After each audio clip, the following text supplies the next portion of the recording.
السلام عليكم ورحمة الله تعالى وبركاته. إن الحمد لله نحمده ونستعينه ونستغفره ونعوذ بالله من شرور أنفسنا ومن سيئات أعمالنا. ما يهده الله فلا مضل له ومن يضلل فلا هادي له وأشهد أن لا إله إلا الله وحده لا شريك له وأشهد أن محمدا عبده ورسوله. Assalamu alaikum chers frères et sœurs, avec la permission d'Allah subhanahu wa ta'ala, nous allons poursuivre la courte série réservée, n'est-ce pas, à David, le prophète David. Alors, chers frères et sœurs, il s'agit là de l'épisode des hommes du sabbat. Il s'agit là d'une partie du peuple de David, au temps de David, qui a transgressé le sabbat. D'abord, qu'est-ce que le sabbat? Chers frères et sœurs, sachez que Moïse a précédé David et Salomon de plusieurs générations. Donc, ce fut, n'est-ce pas, le prophète à qui Allah a révélé la Torah. Alors, David vint après Moïse.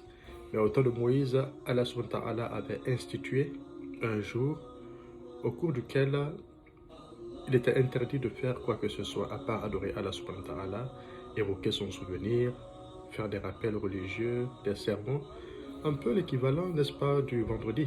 Voilà. Du vendredi, ce jour-ci, n'est-ce pas, au cours duquel on part à la mosquée. Et Allah nous dit dans le Saint-Coran, dans la sourate le vendredi, Jumu'ah, d'abandonner tout négoce, tout commerce, lorsque l'heure de la prière du vendredi arrive. Et de se rendre, n'est-ce pas, à la prière du vendredi, qui est une obligation pour les musulmans hommes. Pas pour les femmes, mais pour les musulmans hommes. Donc, tout homme qui ne part pas à la prière du vendredi aussi transgresse un commandement d'Allah subhanahu wa ta'ala, puisque c'est une prière qui est obligatoire. Alors, de cette même manière, les enfants d'Israël étaient censés, n'est-ce pas, ne rien faire le jour du sabbat, qui dans leur législation était le samedi. Voilà. Puisque Allah subhanahu wa ta'ala avait choisi le samedi pour leur jour de prière, de retraite spirituelle. Alors, cette pratique religieuse se perpétua dans la postérité, génération après génération, génération après génération, jusqu'au temps du roi David. Alors, il y a une partie de son peuple qui alors habitait au bord de la mer Rouge, qu'on appelle, dans une partie qu'on appelle Aïla. Alors c'était des gens, n'est-ce pas, qui avaient un amour effréné pour les richesses. Pour les richesses. Alors, ils faisaient de la pêche, puisqu'ils étaient près de la mer. C'était leur activité principale. Et ces personnes, au fait, ont transgressé cette loi religieuse qui s'est perpétuée de génération en génération. À cause de l'amour, n'est-ce pas, de l'argent, des richesses, du gain facile. L'acquisition, n'est-ce pas, des richesses illicites. Ils n'étaient pas censés pécher le jour du sabbat qui était le samedi.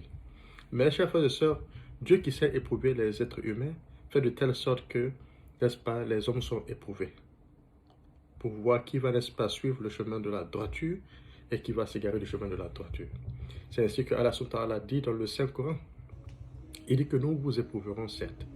Pensez-vous que nous allons vous laisser juste dire nous croyons en Dieu sans vous mettre à l'épreuve? Non. Nous allons vous éprouver pour voir celui-là qui suit le chemin d'Allah et celui-là qui s'égare du chemin d'Allah. Ainsi, Allah éprouva, n'est-ce pas, le peuple de David. Puisque le samedi qui était, n'est-ce pas, consacré à la retraite spirituelle, c'est ce samedi-là que les poissons affluaient. Il y avait 2 pierres blanches, au fait, n'est-ce pas, au bord de la mer. Et le samedi, comme si les poissons savaient que c'est ce jour-là que personne ne pêche, alors ils affluaient en grand nombre. Ils affluaient en grand nombre. Et les autres jours de la semaine, ils disparaissaient. Alors cela ne plut pas, n'est-ce pas, aux enfants d'Israël, à cette partie du peuple d'Israël, qui s'est dit, bien, comment se fait-il qu'on puisse faire un travail si ingrat, un travail, n'est-ce pas, de manière ardue, et puis on n'a pas gain de cause. Ces poissons ne viennent que le jour du sabbat. Alors ils ont décidé de transgresser ce jour et d'annuler cette loi religieuse. Chers frères et sœurs, juste à cause du gain, à cause de l'argent, à cause de l'enrichissement, ils ont alors décidé de transgresser ce jour spirituel. C'est comme si, n'est-ce pas, un groupe de musulmans, n'est-ce pas, pour une affaire de commerce, parce que tout simplement, le vendredi, il y a beaucoup de gens qui affluent, n'est-ce pas, dans le marché, et on peut, n'est-ce pas, faire plus de profit le vendredi. Un groupe de musulmans décide, par exemple, là, de dire, ok, on ne partira pas à la mosquée le vendredi. On va rester là, puisque c'est en ce moment-là que les gens viennent. Et certes, Allah peut éprouver, n'est-ce pas, un groupe de musulmans, même nos contemporains, par cela. Et certains, à cause, n'est-ce pas, de cette attraction, peuvent ne pas aller au vendredi. Beaucoup d'hommes ne partent pas au vendredi, à l'après du vendredi, puisqu'ils se disent que c'est en ce moment-là qu'on peut faire des chiffres d'affaires. Alors, c'est de cette même manière que pensaient les enfants d'Israël, cette partie du peuple d'Israël, qui, eux, n'étaient pas trop intéressés à la religion. Ils n'avaient que faire vraiment des rappels religieux. D'ailleurs, ceux qui leur disaient cela, ils les considéraient comme étant des gens qui sont vraiment des extrémistes religieux. Comme aujourd'hui. Il n'y a pas de différence comme aujourd'hui. Ah, celui-ci est un wahhabia, il est trop religieux. Alors que c'est une obligation religieuse. Donc, quand ils ont commencé, n'est-ce pas, à pêcher le samedi, et ils gagnaient beaucoup de poissons, naturellement, puisque c'était le jour où les poissons venaient. Ils en étaient très fiers. Alors, c'était pour eux, franchement, euh, une manière de s'enrichir. Et effectivement, beaucoup d'entre eux devinrent plutôt riches. Voilà, ils se construisaient certes des maisons ici et là, ils accumulaient des richesses au vu et au sud des autres. Alors, le peuple vertueux, les enfants d'Israël, les dévots, se sont énervés, puisque là, c'était un comportement blasphématoire. Les autres enfreignaient à la loi de Moïse. C'était grave. Alors, ceux-ci-là qui étaient contre eux, les dévots, se sont, n'est-ce pas, érigés contre leur acte et ont même barricadé la ville afin d'empêcher ce groupe de personnes d'y rentrer. Et il y a eu, n'est-ce pas, une altercation entre eux, une dispute. Et c'était au temps du roi David. Alors, les renégats, ceux-là qui ne croyaient pas, qui ne voulaient pas vraiment observer la pratique religieuse, ont commencé à se fâcher en disant, cette terre nous appartient tous. Vous n'avez pas vraiment le droit de nous ostraciser dans notre terre, la terre de nos ancêtres. Et nous resterons ici, nous allons pécher comme on veut parce que tout simplement, cette terre nous appartient tous. Donc ils ont refusé. Alors s'engagea, n'est-ce pas, une dispute, une altercation entre eux, entre le groupe des pieux, des vertueux, et celui, n'est-ce pas, des hérétiques, le groupe hérétique. Alors ils convinrent finalement de dresser une muraille pour les séparer. Ceux qui veulent suivre, n'est-ce pas, leur penchant, qui veulent suivre, n'est-ce pas, leurs désirs, resteront de l'autre côté. Et ceux-là qui veulent vraiment se conformer à la législation en vigueur, à la législation religieuse aussi de l'autre côté. C'est ainsi qu'ils convinrent sur cela et ils dressèrent une muraille entre eux. Alors, chers frères et sœurs, les personnes qui étaient pieuses, vertueuses, qui eux pensaient à l'au-delà, à ce que sera, n'est-ce pas, le châtiment d'Allah subhanahu wa ta'ala, disaient, il dit, mais pourquoi est-ce que vous fatiguez à conseiller, à exhorter un peuple qu'Allah subhanahu wa ta'ala va châtier? Pourquoi vous fatiguez-vous à exhorter un peuple qui est prédestiné au châtiment d'Allah subhanahu wa ta'ala? Parce que c'était franchement prévisible. Transgresser le sabbat était franchement un blasphème. Et on ne pouvait s'attendre qu'à un châtiment d'Allah subhanahu wa ta'ala parce que Allah a châtié les peuples d'avant, les cités d'avant, les unes après les autres, les unes après les autres. Nous sommes le seul peuple que Dieu n'a pas encore châtié, malgré nos méfaits. Parce que tout simplement, notre châtiment va coïncider avec la fin du monde.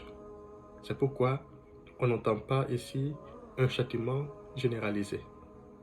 Bien qu'il y ait, n'est-ce pas, des châtiments ici et là. Hein, parfois les maladies, les tremblements de terre, nul ne connaît les armées d'Allah subhanahu wa ta'ala. Mais le prophète paix sur lui a dit que nous, notre communauté, sera, n'est-ce pas, exterminée avec la fin du monde, avec les événements de la fin du monde. Et il a même donné les signes précurseurs de la fin du monde, les petits signes et les grands signes. Alors, chers frères et sœurs, ça c'est ce que, n'est-ce pas, les hommes pieux des enfants d'Israël ont dit, n'est-ce pas, à une partie de leurs frères, de leurs coreligionnaires qui, n'est-ce pas, combattaient le peuple renégat, le peuple hérétique. Voilà, hérétique qui ne croyait pas, n'est-ce pas, qui ne voulait pas observer la législation en vigueur. Et même le roi David a prié à Allah de sévir contre cette partie de son peuple. Puisqu'on leur a parlé, on les a, n'est-ce pas, exhortés à changer, mais au fur et à mesure que les avertissements, n'est-ce pas, s'amplifiaient, ce peuple refusait de croire, de se conformer. Donc il fit une prière contre eux. Et Allah exauça sa prière puisque c'était un prophète d'Allah. C'était un élu de Dieu. Dieu lui a donné le Zabour, les psaumes. Il fut au nombre des prophètes à qui Dieu a donné un livre. Donc David peut même être considéré comme étant un prophète messager puisqu'il a eu un livre, qui était les psaumes. Alors, chers frères et sœurs, c'est ainsi que Allah subhanahu wa ta'ala alors va détruire cette partie du peuple par une secousse, par un tremblement de terre. Un tremblement de terre, n'est-ce pas, qui va, n'est-ce pas, surgir un beau matin. Et Allah va, n'est-ce pas, sauver la partie juste du peuple d'Israël, des enfants d'Israël, qui avait, n'est-ce pas, averti leurs frères du châtiment d'Allah subhanahu wa ta'ala, qui les avait, n'est-ce pas, conseillés, honnêtement. Mais les gens n'aiment pas vraiment les conseils sincères, même aujourd'hui. Quand on est sincère, on dit à telle ou telle personne, ne fais pas ça, Dieu n'aime pas ça. Suis la voie de Dieu, fais tes 5 prières, jeûne le mois de Ramadan. Va à la prière du vendredi, oh laisse-moi tranquille, vous les religieux, je ne suis pas dans ça. Voilà, ils se prévalent de la science de leur époque, toujours. Et ils tournent en dérision les conseillers sincères.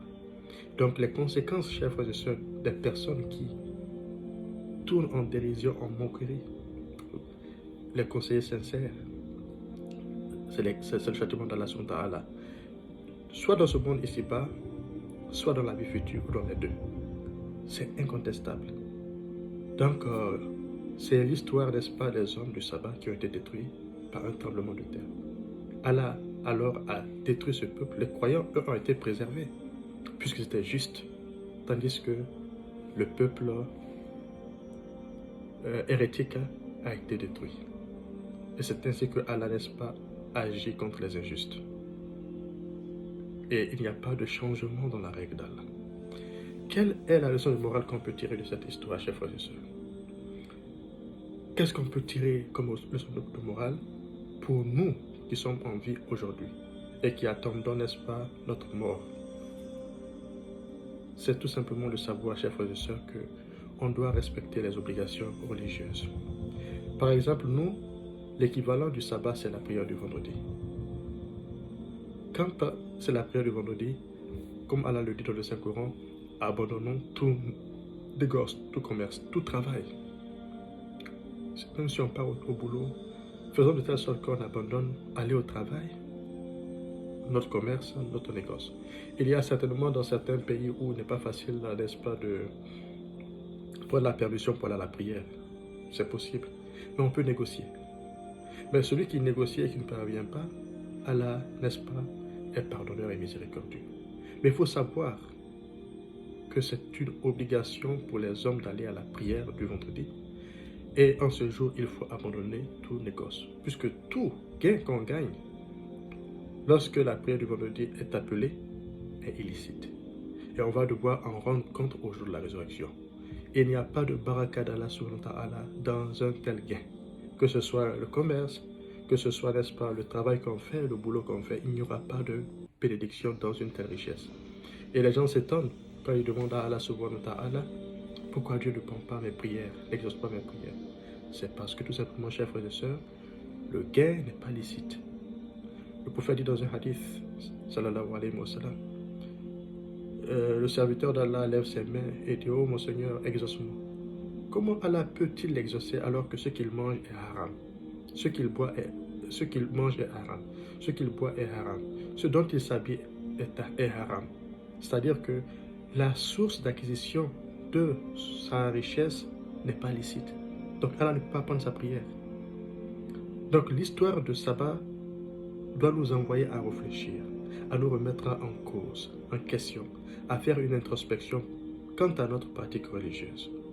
Car non seulement cela est à notre détriment, c'est-à-dire le fait de ne pas respecter les obligations religieuses que sont la prière du vendredi, le jeûne de Ramadan, le mois saint où nous sommes aujourd'hui. Il y a des gens qui ne jeûnent pas, qui préfèrent, n'est-ce pas, ne pas jeûner. Ils peuvent donner n'importe quel type d'excuse. Certains peuvent parler de maladie, une maladie qui ne les empêche pas de jeûner. Certains peuvent dire que le travail me fatigue. Qu'est-ce que le travail par rapport à l'obligation religieuse? Ainsi de suite. Mais quiconque n'observe pas le mois de Ramadan, qui est obligatoire, est en train de commettre un péché évident. Et il va devoir en rendre compte au jour de la résurrection, chers frères et sœurs. Donc, c'est une histoire qui est très importante et qui est en rapport avec notre religion, puisque Allah subhanahu wa ta'ala ne change pas. C'est juste les législations qui changent. Nous ne pratiquons pas le sabbat, mais plutôt il y a d'autres obligations religieuses que Dieu a instituées pour notre peuple, pour notre communauté de croyants. Donc, chers frères et sœurs, c'est l'histoire que j'avais voulu raconter et j'espère qu'on va en tirer des leçons pour nos vies et pour garantir la vie future. Allah dit dans le Saint-Coran, je finis avec cela, préservez vos personnes et vos familles d'un combustible, d'un feu, dont le combustible sera constitué des hommes et des pierres. Préservez vos personnes et vos familles d'un feu dont le combustible sera constitué des hommes et des pierres. Et la meilleure manière pour vous de vous préserver de ce combustible est d'observer les obligations religieuses. Car Allah n'est pas inattentif à ce que nous faisons. Allah est aux aguets. Il est prompt dans le règlement des comptes au jour de la résurrection. Donc, on a la chance d'être en vie. Profitons de notre n'est-ce pas, de notre existence. Nous ne sommes pas encore du nombre des morts. Donc, on peut, n'est-ce pas, œuvrer pour gagner le paradis, qui est l'ultime but pour lequel nous travaillons, nous œuvrons.